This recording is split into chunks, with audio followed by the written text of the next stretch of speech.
Este é um áudio da Igreja Vivos com Cristo, no estado do Espírito Santo. Para saber mais, acesse nosso site, vivoscomcristo.com. Nós estamos dando sequência aos nossos fundamentos vivos. Você entende que são fundamentos vivos, que é um trocadilho e é uma verdade. Amém?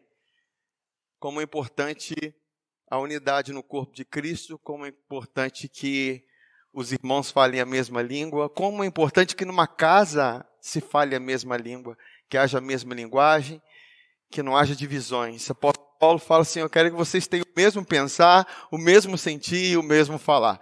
Então é muito forte aquilo que somente o Espírito Santo pode fazer, mas sabemos que ele nos usa para que essa unidade ela se manifeste, para que essa unidade ela aconteça no nosso meio, a partir do momento que nós estejamos com o coração em humildade para estarmos recebendo essa verdade. Amém?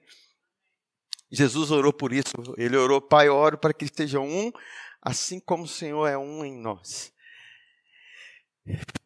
Para que eles sejam aperfeiçoados na unidade. Amém, queridos? Nós já falamos sobre o Evangelho, que é o poder de Deus. Nós já falamos sobre justificação pela fé, falamos sobre vida no Espírito. E semana passada nós falamos sobre práticas espirituais. Perceba que é uma crescente. A sua porta de entrada na vida com Deus é o Evangelho. Você ouviu a palavra e a palavra ela foi revelada ao seu coração. O Espírito Santo te convenceu do quanto que você tinha uma natureza de pecado, com a sua natureza de pecado jamais você poderia ser salvo. Sendo que a salvação é um dom gratuito de Deus para nós, mesmo porque Jesus recebeu gratuitamente a nossa condenação. Amém? E nós recebemos gratuitamente a salvação que é dele. Por isso que nosso coração tem gratidão a Jesus todos os dias, nós temos gratidão a ele. Ele nos deu uma vida que é uma vida no Espírito.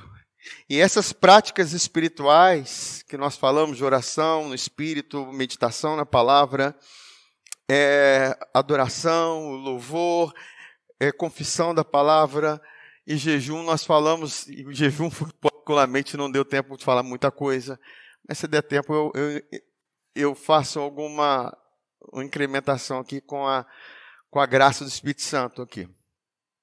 E como é importante essas práticas para nós desenvolvermos essa vida, né? No Espírito que não é movida pelo que vemos. Se você olhar para você, às vezes você vai olhar no espelho, você vai falar, homem pecador, você não vale nada, mas você precisa olhar para Jesus para se ver. E a sua natureza vai sobressaindo, a sua verdadeira natureza, que é espiritual. E quando você vai percebendo, você já não está mais fazendo a mesma coisa que a sua velha natureza fazia. Você não vai dando seus hábitos, simplesmente porque você entrou em contato com o Espírito Santo. Porque Ele é santo, amém? E hoje nós vamos falar, queridos, sobre mais 3 práticas, que também são práticas espirituais, que se dão por meio da fé, que são imprescindíveis nós entendermos. Talvez eu nunca, no tempo aqui, nunca parei para falar especificamente como eu vou falar hoje dessas 3 práticas. Que é sobre a Santa Ceia, o dízimo e o batismo. Sabe, se nós compreendermos aqui, a nossa vida vai ganhar um plus. Amém? Um plus. Amém? Nós vamos ganhar um up na nossa vida. Nós vamos ganhar um upgrade. Nós vamos ganhar algo porque entenda que tem verdades que ficam ocultas porque o nosso adversário tenta ocultar essas coisas aos nossos olhos para que nós não venhamos romper em outras barreiras e outras dimensões. Amém? Mas nos declara nossos olhos abertos e iluminados nesse momento para compreendermos essas verdades. Queridos, para falar de Santa Ceia, e eu vou falar juntamente com o dízimo, porque são duas práticas que aconteceram juntos lá no livro de Gênesis, no capítulo 14. E nós vamos entender o contexto, e é muito importante nós entendermos que, eu sempre falo isso, que Abraão, ele se tornou um modelo de pai na fé para nós, porque aquilo que aconteceu com ele, ele recebeu, Deus pré-anunciou o evangelho a ele, para que ele fosse como uma inspiração e através dele viesse a descendência, que é o próprio Jesus, o descendente de Abraão, e nós somos um com Jesus, nos tornamos descendentes de Abraão, da mesma forma. E se você olhar a vida de Abraão, ele foi abençoado em todas as coisas, ele teve longevidade de dias, e em tudo ele foi abençoado. Eu sei que nós aqui somos a geração do arrebatamento, e eu não vou dizer que no fim dos nossos dias, mas imagina o fim dos dias de uma pessoa e olhar para a vida daquela pessoa e ver que ela foi abençoada em todas as áreas da vida dela. Porque o próprio Salomão falou melhor o fim das coisas do que o início dela. O início de Abraão não foi tão bom. Teve momentos de dificuldades. Nós sabemos de onde ele saiu, o que ele passou, das dificuldades que ele passou. Mas não sabemos o seu final. Nós trabalhamos para o fim. A verdade, nós estamos inseridos numa eternidade que não tem fim, né? A verdade é isso que Deus quer para nós. E nós precisamos entender princípios espirituais que esse homem andou para que nós venhamos andar nas mesmas pisadas. Amém? Aí, é interessante que quando nós vamos falar de Santa Ceia, dízimo e batismo, ele envolve Santa Ceia, pão e vinho, são elementos naturais. Dízimo que fala da colheita, das primícias, de coisas naturais. E batismo fala das águas. São elementos, coisas naturais que têm, de certa forma, uma conotação espiritual para nós. Mas vamos de imediato abrir lá em Gênesis capítulo 14, não precisa, nós já estamos aqui projetando para vocês, para nós ganharmos tempo. Recebo graça para ministrar no modo 1.5, versículo 17. Acompanha aí, André, no modo 1.5. Amém. Amém. E o bom disso tudo, que por mais que você, meu Deus, o que será que falou? Você vai anotar ali, você vai depois ouvir, reouvir essas mensagens que elas estão gravadas, gente. Nós estamos em 2022, em que nós temos podcast, nós temos forma de ouvir de novo, parar, tem pause, aqueles 2 pauzinhos assim, é pause. Entendeu? É só apertar o pause e anotar, volta o pause de novo, ele continua a mensagem. Não dá stop, nós não volta lá no início, tá? Stop é o quadradinho. Então, Gênesis 14, 17, a partir do 17, diz assim, após voltar Abrão, na época ele chamava Abrão, de ferir a Quedorlaomer e aos reis que estavam com ele, saiu-lhe ao encontro o rei de Sodoma, no vale de Safé, que é vale do rei. Melquisedeque, rei de Salém, trouxe pão e vinho, era sacerdote do Deus Altíssimo, abençoou ele a Abraão e disse, bendito seja Abraão, pelo Deus Altíssimo que possui os céus e a terra, e bendito seja o Deus Altíssimo que entregou os teus adversários nas tuas mãos, e de tudo lhe deu Abraão o dízimo. Amém? Apareceu uma figura que é imprescindível. Apesar de ele ser citado apenas em 3 livros, Gênesis, Salmo e Hebreus. Melquisedeque é uma figura de Jesus na Bíblia. E eu vou explicar isso, né? A própria Bíblia fala sobre isso. Isso não é algo que nós estamos dizendo. É a própria Bíblia que diz isso. Mas aparece essa figura logo após Abraão, com 318 homens, enfrentado 4 reinos, 4 reis e reinos, né?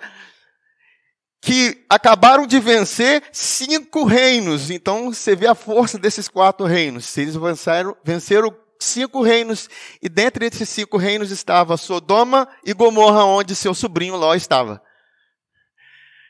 Quantos lembram de Lózinho? Lózinho era o sobrinhozinho de Abraão, que ele amava muito, que ele trouxe consigo, quando ele não deveria ter trazido. De vez em quando, nós trazemos Ló conosco na bagagem. Mas Ló não é para trazer conosco, Ló é para ficar onde ele está. Ele não faz parte do pacote da bênção. Amém?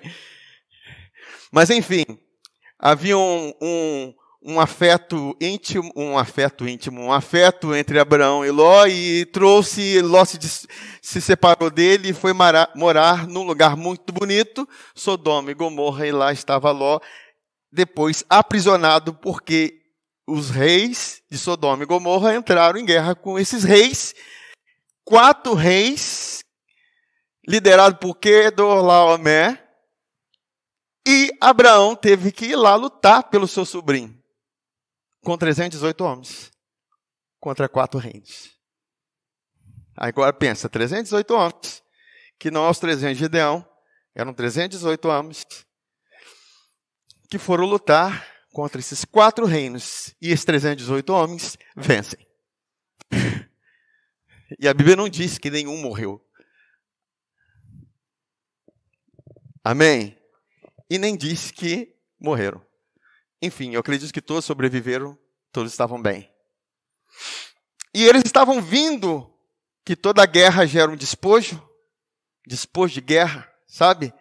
Aquilo que estava de posse dos reis, que perderam, passou de posse para os reis, para aqueles que ganharam. Amém? Por isso que às vezes nós passamos batalhas, aflições. A Bíblia diz que as aflições do tempo presente não podem ser comparadas com a glória que em nós há de ser revelada. Porque as guerras que nós passamos, quando nós permanecemos e perseveramos, nós trazemos conosco os despojos dessa guerra. Toda guerra tem despojo. Amém? Maior a guerra, maior despojo de guerra. Maior a luta, maior é a glória que se manifesta através disso. Amém, irmãos? Glórias a Deus, nós entendemos isso, é muito importante. Mas, enfim, eu imagino Abraão voltando com os desejosos. Rapaz, como é que foi isso? Nós vencemos 4 exércitos. Devia ter mais gente com a gente. Você viu mais alguém conosco? Você viu mais alguém aí? Com certeza tinha anjos com eles lá. Tinha milícia de anjos lutando junto com a mente. Talvez eles nem conseguiram matar alguém. Já fazia assim, o pescoço já estava cortado. Então, entende? Assim foi a guerra naquele momento. E Abraão, sem entender muito bem, mas quando ele se depara com a figura de Melquisedeque, que traz nas suas mãos pão e vinho, é o símbolo de quê? Da Santa Ceia. É o símbolo da Santa Ceia.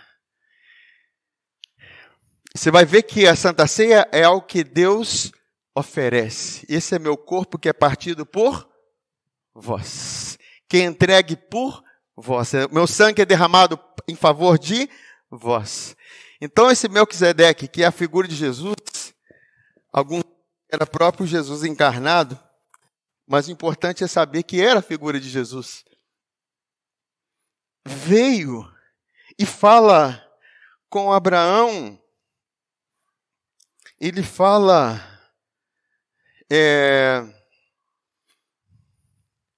bendito seja Abraão,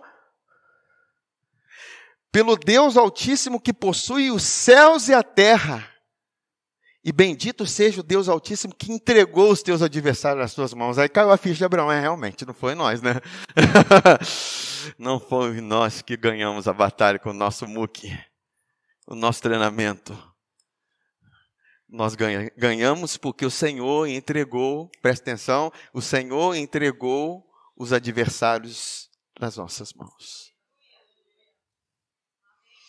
Já traz um contexto para nós perfeito, queridos. Porque a Bíblia diz que, assim como Deus declarou ele como bendito, a Bíblia diz que nós somos abençoados com todas as bênçãos espirituais das regiões celestiais. E os nossos inimigos, a Bíblia diz que eles foram despojados na cruz. Principados e potestades foram despojados na cruz e expostos à vergonha. Por isso que nós precisamos entender todo o contexto, queridos, porque não adianta querer lutar com armas naturais contra um inimigo espiritual, sendo que Deus te deu princípios espirituais, armas espirituais para você agir espiritualmente. Nós não somos da terra. A Bíblia diz que as armas da nossa milícia não são carnais, mas poderosas em Deus. E por mais que não pareça mais um pão e vinho, é como se fosse arma de guerra. Deus usa coisas simples, entendeu? Deus usa coisas simples para comunicar realidades maravilhosas para nós, mas o contexto é esse. E o nome Melquisedeque já explica muita coisa para nós, já compartilha muita coisa para nós. E nós vamos ver isso lá em Hebreus, no capítulo 7, no versículo 1 a 3.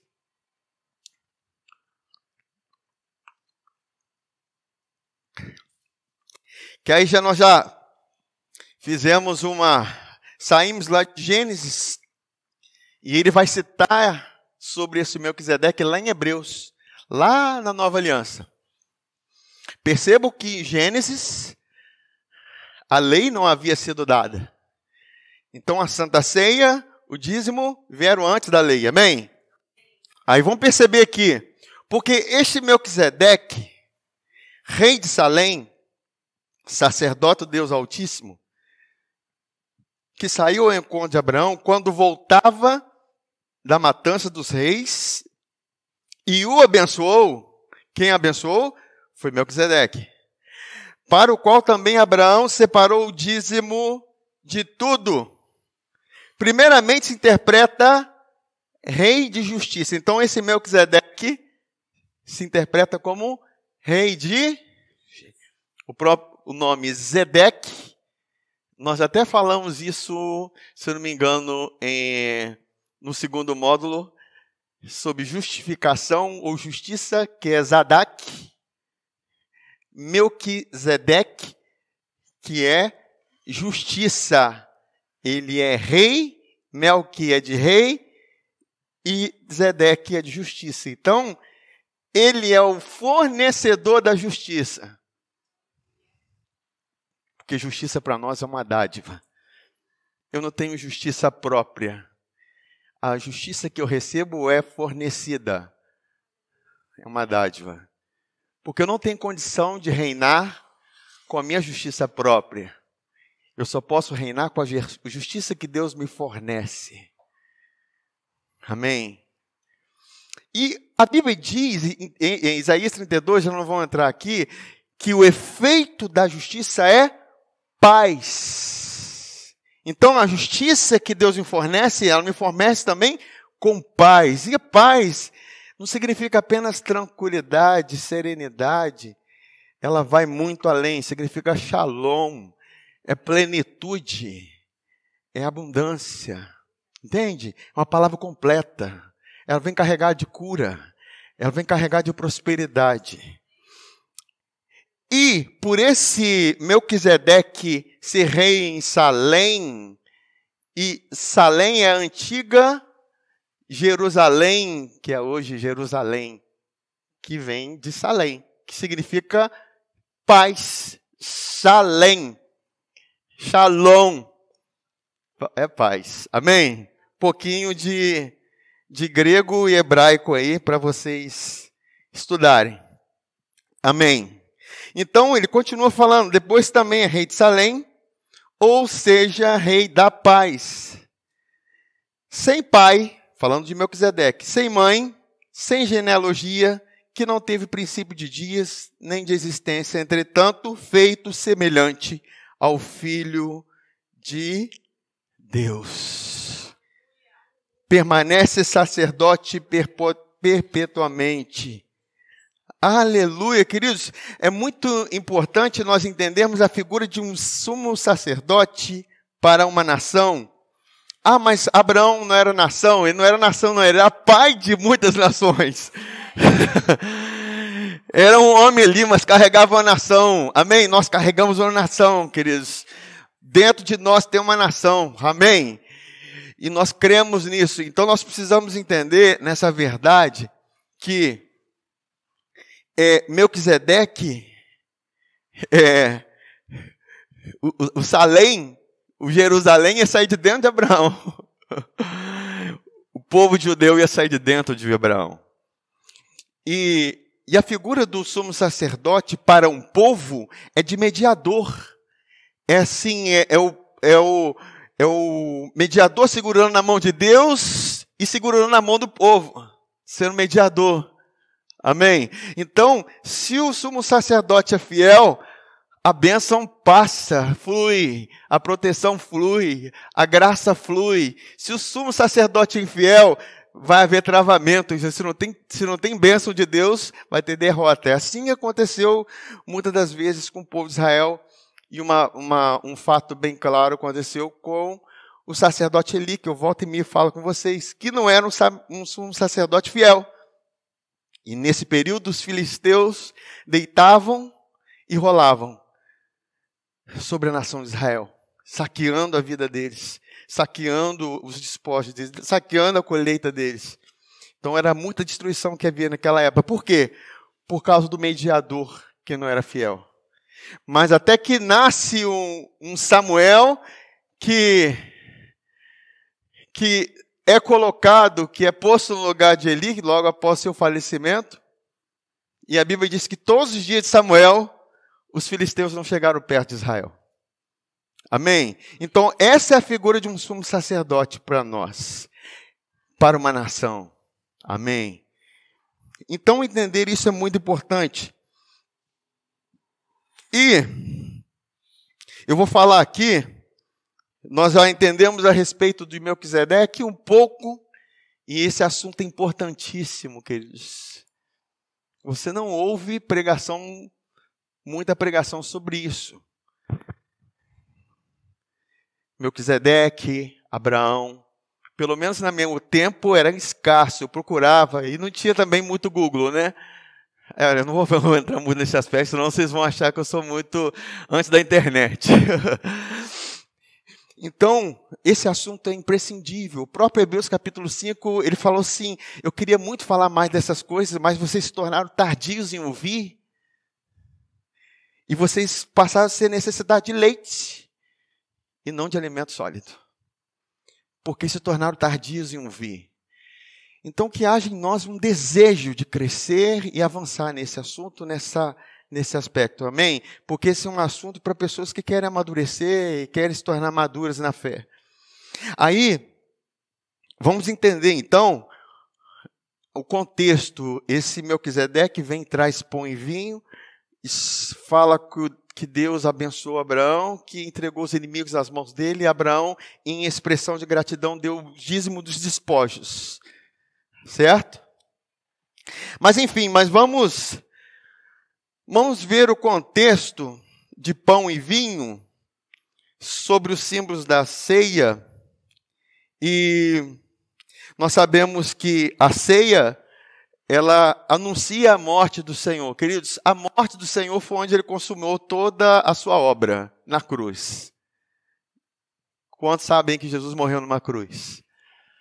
Então, ele morreu numa cruz, no lugar de maldição, no lugar para maldito, um lugar que era nosso, para que você agora aproveitasse e estivesse no lugar que é dele.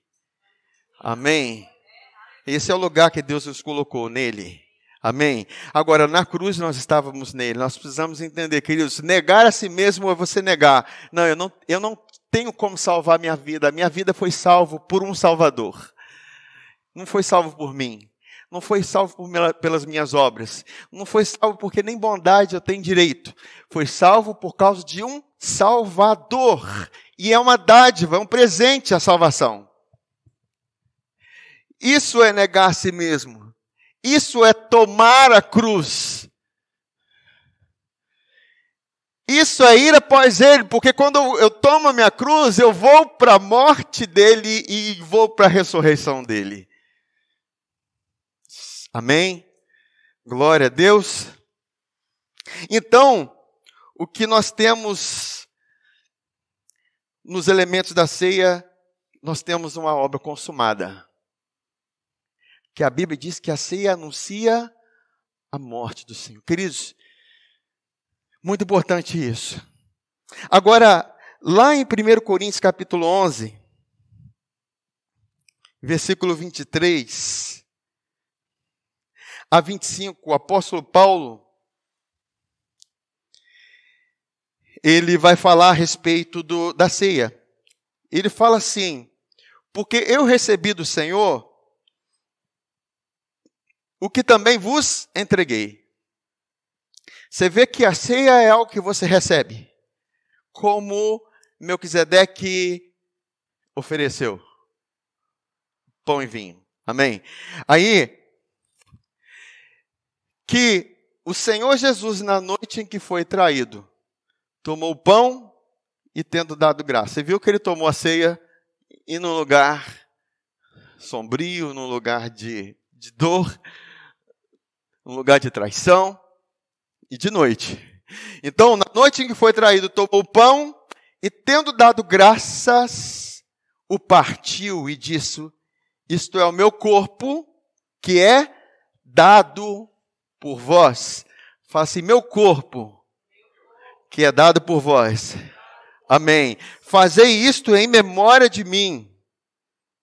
Se é para fazer isso em memória de mim, você quer ter memória de Jesus quanto tempo na sua vida?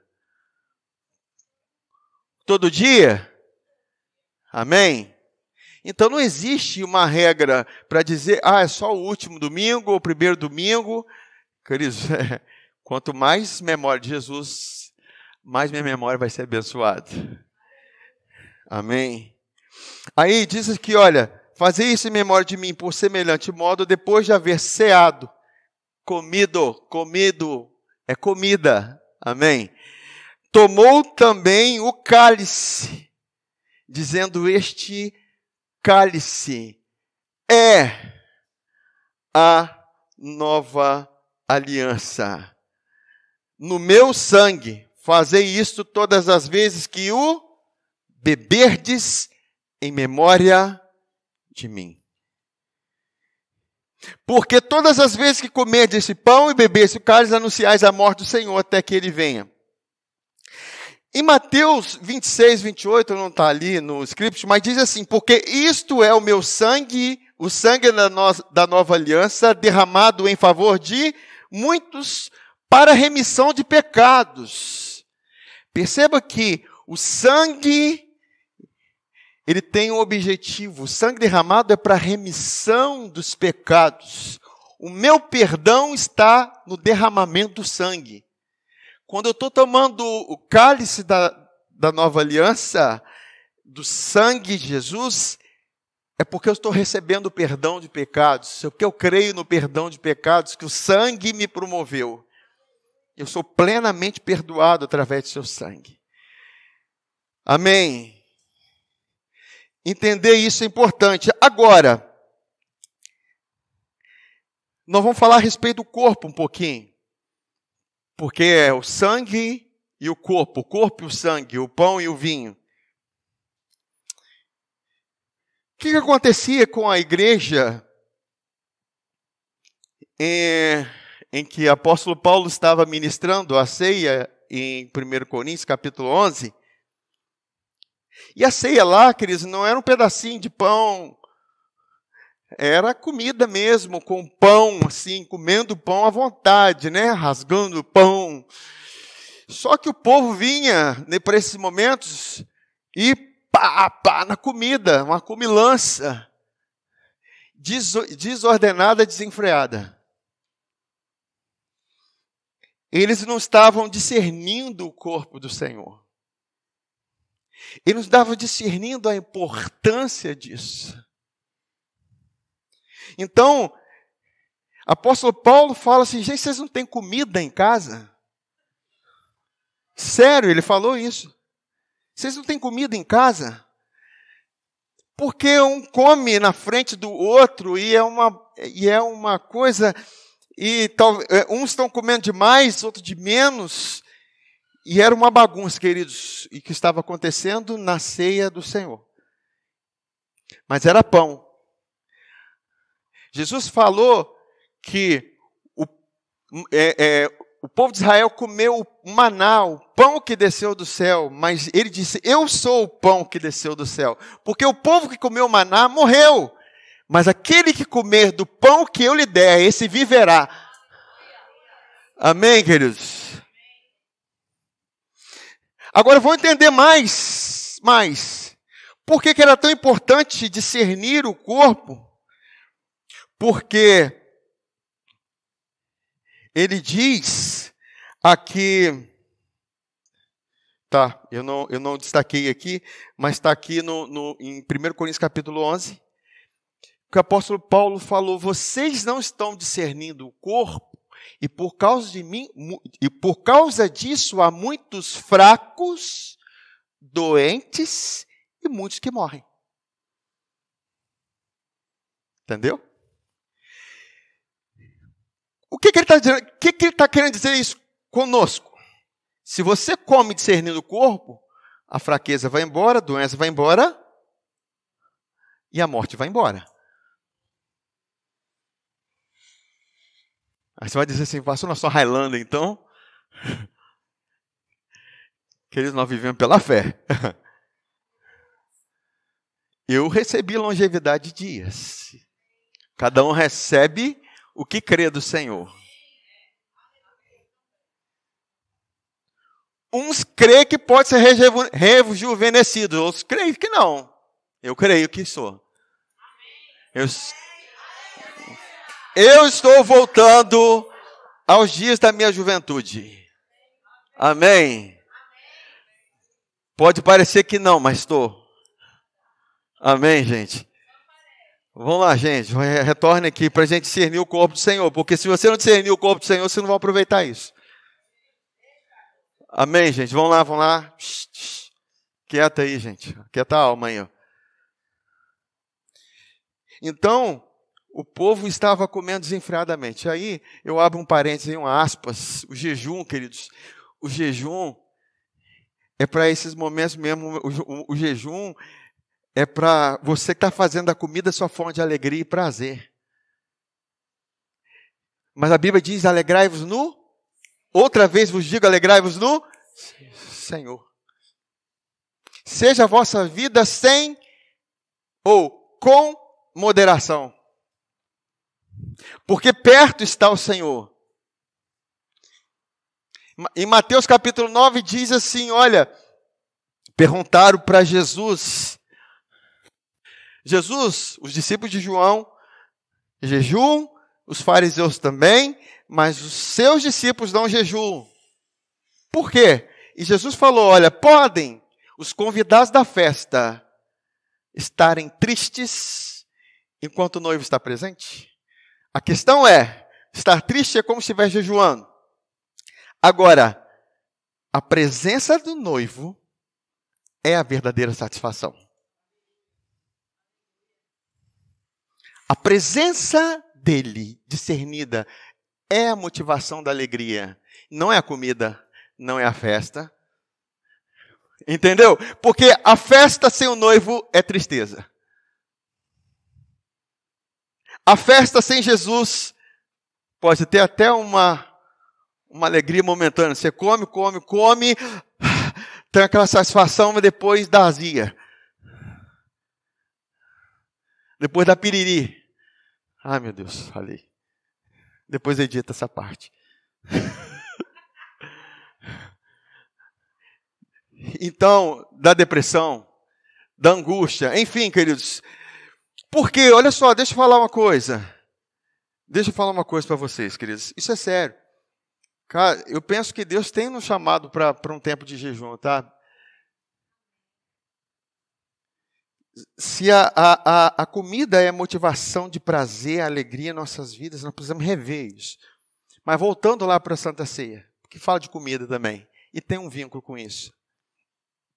O povo estava comendo e não estava discernindo o corpo do Senhor. E ele falou assim, vocês estão sendo julgados com o mundo. Por quê? Qual era o juízo que estava sobre o mundo? Eles estavam morrendo, sendo enfermos. Apóstolo Paulo entendia, a enfermidade não é para você, igreja. Acorda, igreja. A enfermidade não é para nós. Então ele está dizendo o seguinte, se o momento que você estiver enfermo, discernindo o corpo do Senhor, coma, que vai ser vida para você. Coma constantemente como se fosse remédio. Como se fosse provisão do corpo de Jesus Cristo, que ele falou, quem comer de mim, viverá por mim. Aí a gente pode pensar, mas eu comi, mas não aconteceu nada. Queridos, coma uma vez, coma duas, coma 300 vezes, mas comendo. Por que por comida? Porque foi comendo do fruto da árvore do conhecimento do bem e do mal que o pecado entrou, sim ou não? O que ele fez? Acabou, queridos. A morte entrou. E Deus usou a mesma fonte de destruição para se tornar fonte de salvação. Através de comer. Olha só que maravilha isso, queridos. Olha como isso é forte. Isso aqui é a ceia do Senhor. Comer, crendo, eu estou comendo do seu corpo, recebendo vida. Essa semana eu passei mal. Segunda para terça eu passei mal. E a primeira coisa que nós fizemos foi cear. Quando a gente passa a mão lá em casa, a primeira coisa que a gente faz é cear. A gente tem esse costume. Ceia. Obrigado, Senhor. O seu corpo foi ferido. Porque o corpo de Jesus foi ferido, querido. Pensa que foi dilacerado. A sua pele foi arrancada aqui atrás. Não se viu várias feridas, se viu uma ferida só. Era sangue, era carne viva no corpo do nosso Salvador, pagando um alto preço para nós usufruirmos dessa realidade e verdade.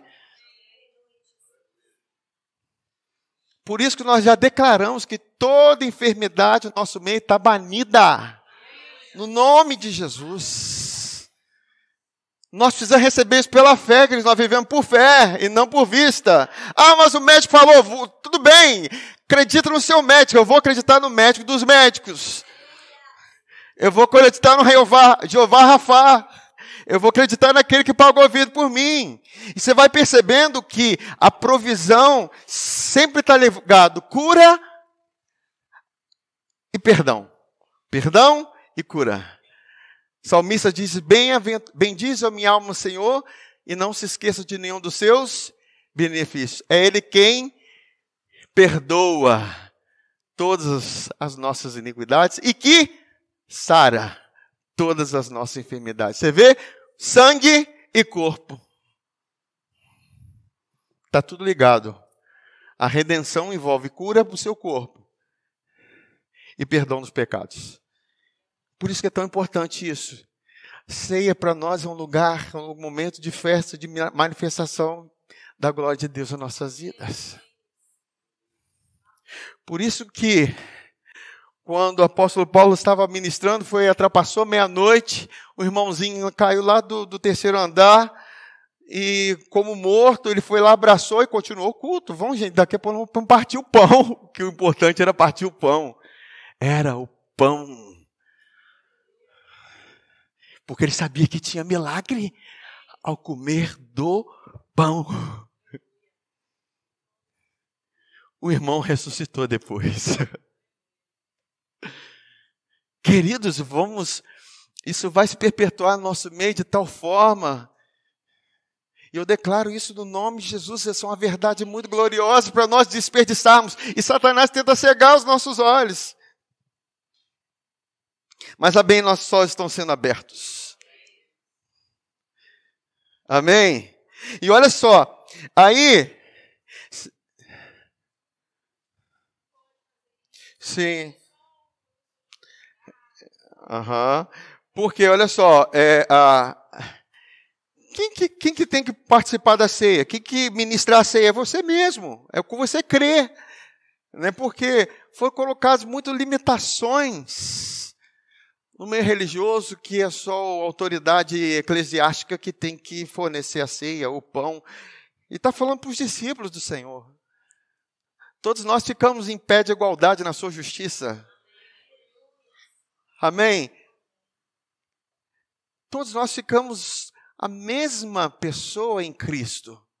Lógico que existe um que ministra, existe um que serve, o que faz isso, mas, queridos, todos somos iguais perante a sua justiça. Então, nós precisamos entender, porque quem participa da ceia é quem crê no Senhor. Você creu que você recebeu perdão e salvação? Participa. Ah, não creu? Não participa. Então, a fonte está nisso. Então, nós precisamos entender essas verdades. E, às vezes, colocava limite do batismo. Nós vamos falar sobre batismo também, mesmo porque Jesus falou assim, quem crê e for batizado. Você vê que a ação de ser batizado,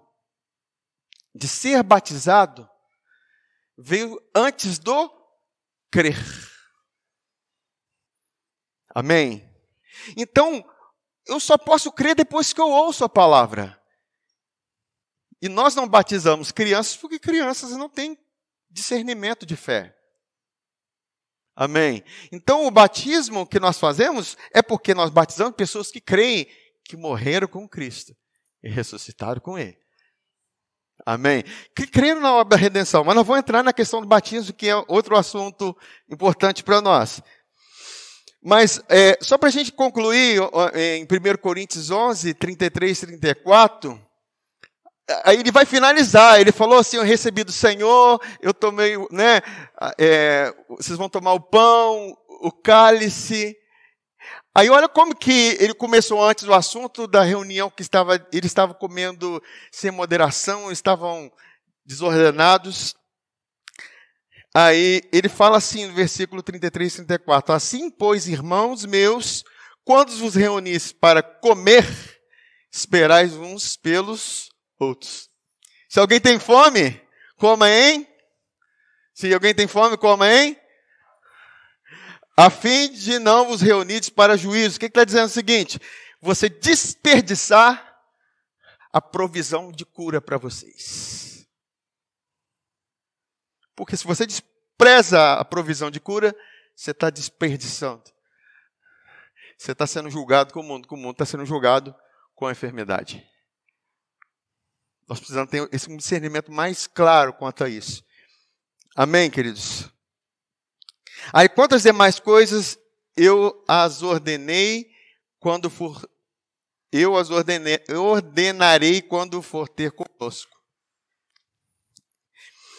Amém. O dízimo, nós estamos falando apenas do pão e vinho que Melquisedeque trouxe para Abraão. Você vê que aqueles homens que foram com Abraão, 318 homens, venceram 4 reinos, trouxeram despojos. Por que ele entregou o dízimo? E dízimo significa o quê? 10ª parte. Ou 10%. Com certeza, queridos, Deus quer nos prosperar. A Bíblia diz que Deus ama a prosperidade dos seus servos. Isso na lei, imagina dos seus filhos. Deus ama. E o contexto que está em Salmos fala assim: por isso proclamarei a tua justiça todos os dias. A prosperidade é para aqueles que amam a sua justiça. E nós amamos a sua justiça. E o que diz em Hebreus capítulo 7, versículo 4, a respeito do dízimo que esse Abraão entregou para Melquisedeque? O contexto está falando de Melquisedeque, e diz aqui: considerem a grandeza, ou pois como era grande esse a quem Abraão, o patriarca, pagou, e aqui na minha versão, deu o dízimo dos despojos. O que está fazendo uma alusão? Olha como é grande a quem esse Abraão entregou o dízimo. Quando eu entrego o dízimo, estou expressando, sem palavras, a grandeza do meu sumo sacerdote. Tem coisas que você não vai conseguir expressar com palavras, só com atitudes. Entende? Por que Abraão fez isso? Entendi qual é a minha fonte. Entendi qual é o meu sustento. Eu entendi quem me abençoa. Eu entendi quem é que provê tudo que eu preciso. Ou você acha que você é o provedor da sua vida? Sabe, queridos, entender quem é o provedor da nossa vida é imprescindível para isso. Porque primeiro você vai se desconectar das possíveis fontes terrenas, porque só existe uma fonte para nós, ela é celestial. Amém? A nossa fonte não é governador, não é o nosso patrão. Não, nossa fonte é Jesus. É Deus, o possuidor dos céus e da terra. Nós precisamos compreender isso, queridos. Por isso que o próprio Jesus fala assim: ou vocês servem a Deus, ou vocês servem a Mamon, que é Deus das riquezas. E se tem algo que prende o homem, é riqueza, queridos. Sim ou não? É colocado num pé de concorrência. Ah, não mexe com riqueza não. Chegou um jovem rico perguntando para Jesus: o que nós faremos para herdar o reino dos céus? E Jesus falou assim: você quer fazer para herdar? Então tá aí os mandamentos, cumpre todos eles. Aí ele falou assim: eu cumpro todos desde a minha infância. Oh, glória a Deus. Então só te falta uma coisa: pega tudo que você tem, e ele era um jovem rico, e vende e dá para os pobres. Ele mexeu no Deus do coração dele. Amém, queridos? Sabe, o nosso coração precisa estar totalmente convertido a Ele. Totalmente convertido a Ele. E entender que Ele é Deus da nossa vida. Não é riqueza, não é dinheiro. Nada é a fonte de vida para nós. É Ele. Você entende quando Abraão faz isso? Ele está dizendo assim: olha, quem me enriquece não são os 318 homens. Não é minha equipe. Não é minha sociedade. Não é minha equipe que me enriquece. Não. Minha bênção vem do alto. Então foi esse o princípio que Abraão fez ao entregar o dízimo a Melquisedeque, a 10ª parte. O que diz em Provérbios 3, versículo 9 a 10. Honre ao Senhor com os teus bens e com as primícias de toda a tua renda, e se encherão fartamente os teus celeiros e transbordarão de vinho os teus lagares. Queridos, nós precisamos entender muito bem isso. Nós precisamos... Agora, esse é um assunto para pessoas que compreendem a realidade do reino, a realidade celestial, aquele que provê para a sua vida. Tanto é que o assunto Melquisedeque, ele é tão forte, é o pão e vinho, e Abraão responde. Qual a resposta que você dá à salvação? Qual a resposta que você dá às bênçãos que você recebe? Você está diante do rei que te salvou. Sabe, queridos, quando a gente está diante do rei que nos salvou, a gente tem que chegar diante dele com honras, colocando os 24 anciãos, colocavam as suas coroas diante dele. É como aquela mulher com vaso de alabastro, que era caríssimo. E lançava aos pés de Jesus, derramava. Porque ela entendeu quanto ela foi salva. Entendeu? Então esse é um princípio do dízimo, queridos. Nós cremos que o dízimo é entregue na igreja local, porque é onde nasceu, onde Deus está provendo para o evangelho, onde Deus está fazendo o seu reino sendo estabelecido. Amém? Então, nós entendemos o dízimo. Agora vamos falar sobre batismo. Senhor, modo 2.0 agora. A palavra batismo vem de batizo, que significa imersão, certo? Agora, eu vou abrir com vocês em Atos capítulo 19, no versículo 1. Vê se é um mesmo. Que apóstolo Paulo ele fala sobre 3 batismos nesse contexto que explicam muito bem. Talvez um desses batismos você vai ficar assim, não sabia, certo? Olha o que diz. Deixa eu ficar desse lado aqui. Aconteceu que, estando Apolo em Corinto, Paulo, tendo passado pelas regiões mais altas, chegou a Éfeso, e achando ali alguns discípulos, perguntou-lhes: recebestes porventura o Espírito Santo quando crestes? Ao que lhe responderam: pelo contrário, nem mesmo ouvimos que existe Espírito Santo. Uau, eles não sabiam que existiam o Espírito Santo. O grande presente da nova aliança. O Consolador, o seu ajudador, o seu amigo, que habita em você, que te ajuda nas suas fraquezas. Aquele que te dá dunamis, força para você caminhar. Aí, então Paulo perguntou: em que, pois, fostes batizados então?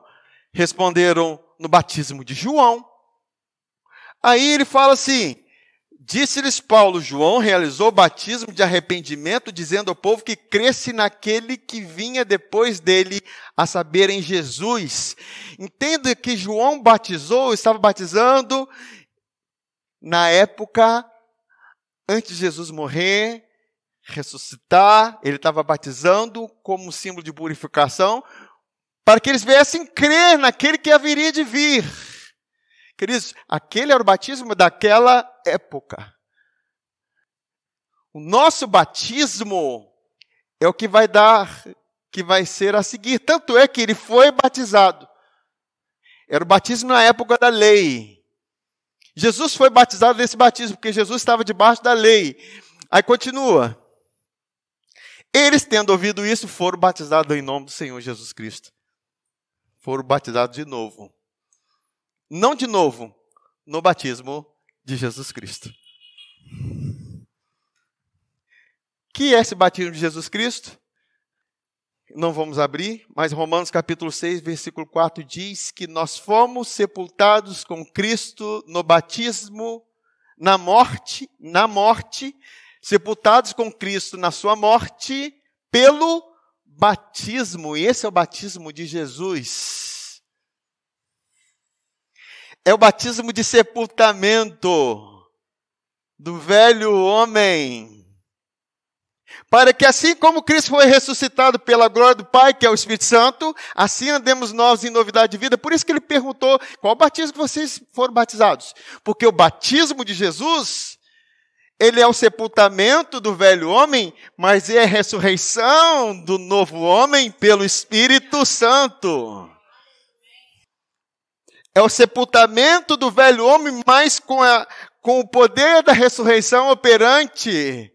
Tanto é que ele vai para as águas e sobe como símbolo de que ressuscitou. O nosso batismo não é o batismo de João Batista. E existe até uma denominação que é fundamentada toda na doutrina do João Batista. E aqui está a palavra, irmãos. Eles batizaram de novo. Está entendendo? Estão me ouvindo? Aí, eles foram batizados. Eu te batizo no nome de Jesus. Levanta. Glória a Deus. Ressuscitou. Aí vem o segundo ato. Olha o que aconteceu. Impondo-lhes Paulo as mãos, veio sobre eles o Espírito Santo e falavam em línguas e profetizavam. Aleluia. Como o nosso amado Jean gosta de falar, é hora de ministrar.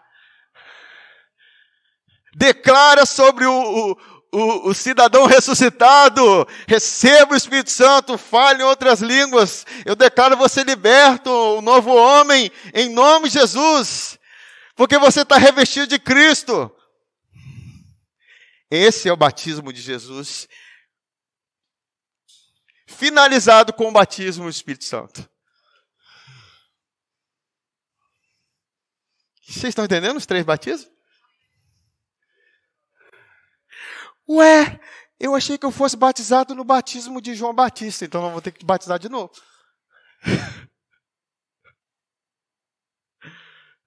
Porque o batismo de João Batista foi para aquela época. Ele falou aqui, para arrependimento de pecados. Que você não teve apenas arrependimento de pecados, você teve sepultamento do velho homem. E ressurreição do novo. Quem ressuscitou Jesus dentre os mortos? O próprio Espírito Santo. O mesmo Espírito que ressuscitou Jesus dentre os mortos, ele vivificará os vossos corpos mortais. Amém, queridos? Vocês estão entendendo isso? Olha aqui, que maravilha. Colossenses capítulo 2, versículo 12, diz assim: tendo sido sepultados, juntamente com Ele. Ai, eu amo quando fala juntamente com Cristo, queridos. Que tudo aconteceu junto com Ele. Quando Ele estava na cruz, eu estava junto com Ele, você estava junto com Ele. Ele desceu às profundezas, eu estava junto com Ele, porque Ele estava lá pagando o preço da minha redenção, da nossa redenção. Mas quando Deus ressuscita Ele, eu fui ressuscitado juntamente com Ele, assentado nas regiões. Tudo aconteceu junto com Ele. Aí diz aqui: tendo sido sepultados juntamente com Ele no batismo, no qual igualmente fostes ressuscitados mediante a fé no poder de Deus. No poder de Deus que o ressuscitou dentre. Romanos capítulo 6, versículo 3 a 5. Ou porventura ignorais que todos que fomos batizados em Cristo Jesus, fomos batizados na sua morte? Fomos, pois, sepultados com Ele na morte pelo batismo, para que, como Cristo foi ressuscitado dentre os mortos pela glória do Pai, assim andemos nós em novidade de vida. Amém, queridos? Olha só esse batismo. Agora, o batismo do Espírito Santo foi a promessa do Pai que Jesus... a promessa que Jesus liberou sobre os seus discípulos, que eles seriam revestidos de poder, capacitados para cumprir o chamado, capacitados para andar em novidade de vida, capacitados pelo Espírito Santo, revestidos por Ele com dons. Em Marcos, no capítulo 16, versículo 15 a 18, ele disse assim: ide, e disse-lhes, ide, quem não fala rápido, 2.0 já não está aguentando mais. Eu tenho que voltar para 1.5. E disse-lhes, ide por todo mundo e pregai o evangelho a toda criatura. Quem crê e for batizado, será salvo. Quem, porém, não crer, será condenado. Esses sinais hão de acompanhar aqueles que creem. Em meu nome expelirão demônios e falarão novas línguas. Pegarão serpentes, e se alguma coisa mortífera beberem, não os fará mal. Se impuserem as mãos sobre os enfermos, eles ficarão curados. Né? A Bíblia diz que quem crê em mim, como Jesus falando, quem crê em mim, como diz as Escrituras, rios de águas vivas fluirão no seu interior. Olha que maravilha, queridos. Então, esses são os 3 tipos de batismos, tirando João Batista agora de cena. João Batista foi para aquele tempo, foi o último profeta da velha aliança. As pessoas quiseram trazer o último profeta da velha aliança para a nova aliança. As pessoas gostam tanto da velha aliança que eles trouxeram o último profeta da velha aliança para a nova. Mas não aconteceu lá em Mateus, queridos. A nova aliança não começou com Mateus capítulo 1. A nova aliança começou quando o sangue de Jesus foi derramado. Ele disse, esse é o sangue da nova aliança. Amém, amados?